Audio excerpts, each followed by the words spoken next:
ঝিনাইদহের কোটচাঁদপুরে power tiller trolley tournament ২০২৬ অনুষ্ঠিত। আজিমুল ইসলাম, কালীগঞ্জ, ঝিনাইদহ। ঝিনাইদহের কোটচাঁদপুর উপজেলার ফুলবাড়িয়া গ্রামের মাঠে পাওয়ার টিলার ট্রলি টুর্নামেন্ট ২০২৬ অনুষ্ঠিত হয়েছে। ১০ জুন বুধবার সকাল ৭ ঘটিকা থেকে এই টুর্নামেন্ট শুরু হয়। এই টুর্নামেন্টে ঝিনাইদহ জেলার বিভিন্ন এলাকা থেকে প্রায় ২০০ টিলার ট্রলি অংশগ্রহণ করেন।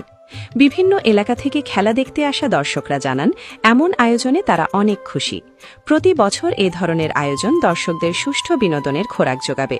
এলাকাবাসী জানান, এই আয়োজনে দূর দূরান্ত থেকে অনেক দর্শক এসেছে আমাদের গ্রামে। ঝিনাইদহ জেলা তথা সারা বাংলাদেশে আমাদের গ্রামের নাম ছড়াচ্ছে। আমরা চাই প্রতি বছর আমাদের গ্রামে এ ধরনের অনুষ্ঠানের আয়োজন করা হোক। আয়োজকরা জানান, আমাদের কৃষিপ্রধান বাংলাদেশের বিভিন্ন জেলায় দেখি এ ধরনের অনুষ্ঠানের আয়োজন করা হয়।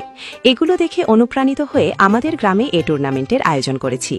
আমাদের এ খেলায় ঝিনাইদহ ও চুয়াডাঙ্গা জেলার বিভিন্ন এলাকা থেকে টিলার ট্রলি নিয়ে ড্রাইভাররা অংশগ্রহণ করেছে। আমরা আশা করি প্রতি বছর এ ধরনের আয়োজন অব্যাহত থাকবে।